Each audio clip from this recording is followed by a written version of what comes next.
Ever seen a human beg for mercy? No, me neither.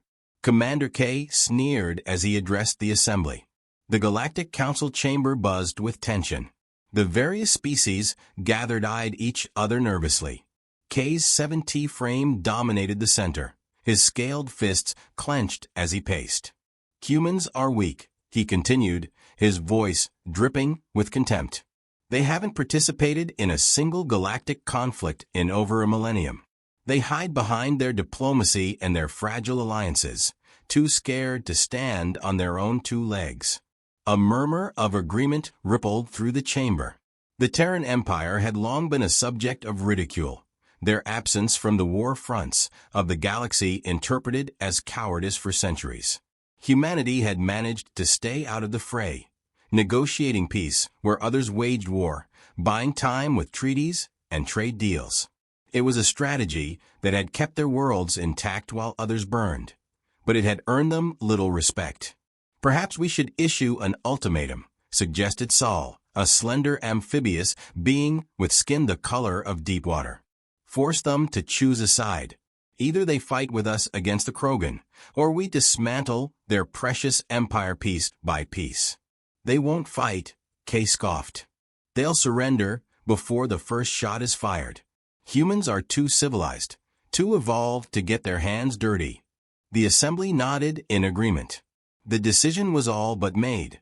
A message would be sent to the Terran Empire, demanding their immediate involvement in the galactic conflict against the Krogan. It was a war that had raged for decades, consuming entire systems in its fury. The Council had grown desperate for an edge, and the Terran Empire, with its vast resources and advanced technology, was an untapped wellspring. If they refused, the Council would invade and strip them of their riches. But what the Galactic Council had failed to understand, what they could not have known, was that humanity's peace was not born from fear. It was a carefully maintained facade, a delicate balance, that had kept the true nature of the Terran Empire hidden for centuries. The humans had not forgotten how to wage war. They had simply chosen not to, believing that their survival depended on it. The message was sent, broadcasted across the galaxy on every frequency, in every language known to the Council. It reached Terra Prime within hours, its tone dripping with thinly veiled threats and condescension. 2 days later, the Council received a response. The message was short, almost disappointingly so. 3 simple words: "We accept, prepare."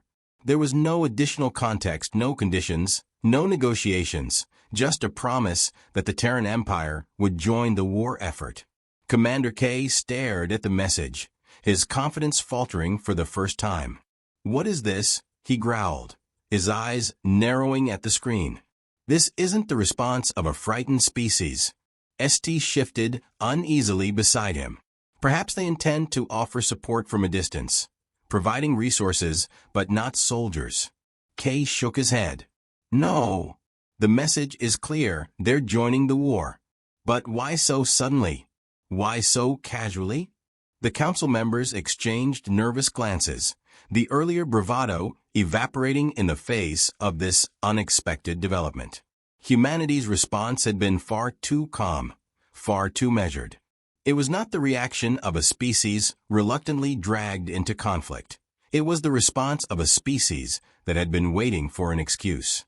"What do we know about their military?" Kay demanded, turning to his aides. "What are we up against?" One of his officers, a squat insectoid being named Vil, fidgeted nervously.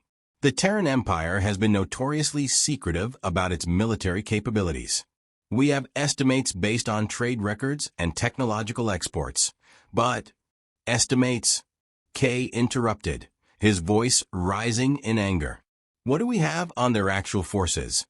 "Very little, sir," Vil admitted. "Their fleet is large, but it's been engaged primarily in exploration and trade protection. They haven't fought a major war in over 1,000 years. Their soldiers are rumored to be well trained, but again, we have no solid data. Their last recorded engagement was a skirmish with the Drari, which ended in a diplomatic settlement before any real conflict could occur." Kay's frustration mounted. And what of their weapons? Their tactics? Unknown, Vil replied, his mandibles clicking anxiously.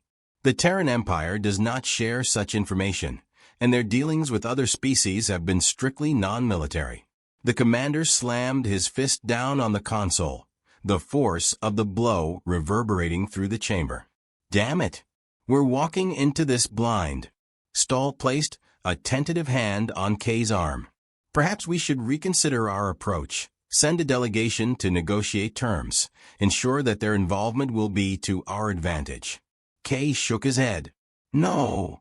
We've already committed to this course. If we back down now, we'll appear weak, and weakness is something we cannot afford.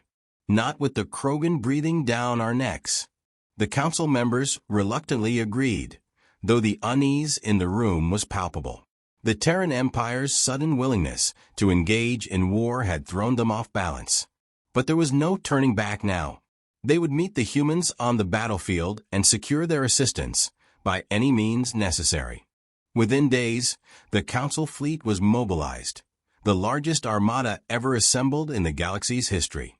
Hundreds of warships, from sleek frigates to hulking battleships, gathered at the rendezvous point near the edge of Terran space. The Krogan were a fearsome enemy, their biotechnological weapons and relentless aggression a constant threat. The Council had expected to fight a war of attrition, but with humanity's involvement, they hoped for a swift and decisive victory. As the fleet waited for the Terran forces to arrive, tension ran high. The crews whispered rumors, speculating on what the humans might bring to the table. Some imagined fleets of sleek advanced starships bristling with unknown weaponry, while others whispered of mysterious superweapons hidden away on Terran worlds, capable of annihilating entire planets. But as the hours passed and no sign of the Terran Empire appeared, doubts began to creep in. Where are they? Kay muttered, pacing the bridge of his flagship. They said they would be here. Perhaps they're planning to rendezvous with us further out, Saul suggested, though his tone was uncertain. Kay was about to reply when an alert flashed across the main console. Incoming transmission, the communications officer announced. It's from the Terran Empire, the officer said. On screen, Kay ordered. The image that appeared was not what anyone had expected. It was not a fleet nor a delegation of human diplomats. It was a single man, clad in a dark uniform, his expression unreadable. He stood in what appeared to be the command center of a warship, though the design was unlike any the Council had seen before. This is Admiral Marcus Reeve of the Terran Empire, the man said, his voice calm and composed. We are en route to your location. Prepare to receive us. The transmission cut off abruptly, leaving the bridge in stunned silence. Kay stared at the blank screen, his mind racing. There had been no sign of hesitation, no trace of the weakness he had expected from the humans. Admiral Reeve had spoken as if he were already in command of the situation, as if the Council fleet were his to direct. Something's not right, Kay muttered, more to himself than to anyone else. They're too confident. Sty, ever the voice of caution, nodded. We should be prepared for anything, Commander. The humans may have been hiding their true strength from us all along. Kay scowled, but said nothing. He couldn't shake the feeling that they were on the brink of something far more dangerous than they had anticipated. And as the shadow of the Terran Empire loomed ever closer, the Galactic Council began to realize that they might have made a grave mistake. The tension on the bridge of Kay's flagship was thick enough to cut with a blade as the Terran Empire's fleet emerged from hyperspace. The display screens flared to life, showing ship after ship materializing in the void. But these were not the sleek, elegant designs the Council had envisioned. The Terran vessels were brutish and utilitarian, with sharp angular lines and an intimidating presence. Each one bristled with weapons that seemed almost excessive, even by the Council's standards. By the gods, someone whispered on the bridge. Kay stared, his reptilian eyes narrowing. There was no mistaking the firepower arrayed before them. The Terran fleet was massive, far larger than anything the Council had anticipated. And yet, it wasn't just the sheer number of ships that caused a wave of unease to ripple through the assembled council officers. It was the way they moved with precise, synchronized efficiency, like a predator stalking its prey. "Open a channel," Kay ordered, his voice tinged with uncertainty. The screen flickered, and Admiral Reeves' image reappeared. This time, the Admiral was seated in the command chair of his ship, his demeanor as calm as ever. "Commander Kay," Reeve began, inclining his head slightly in a gesture that could have been respect or a mere formality. "The Terran Empire has arrived as promised. We stand ready to engage the Krogan alongside the Galactic Council." Kay's jaw tightened. There was something unsettling about Reeves' composure, as if the Admiral were fully aware of the Council's doubts and didn't care in the slightest. "You brought quite the fleet, Admiral," Kay said, forcing a smile. "It's more than we expected." "We believe in being prepared," Reeve replied smoothly. "The Krogan are a formidable enemy. It would be unwise to underestimate them." Kay's eyes narrowed further. "I hope you understand the stakes of this war, Admiral. The Krogan will show no mercy." Reeves' lips curved into a thin smile. "Neither will we."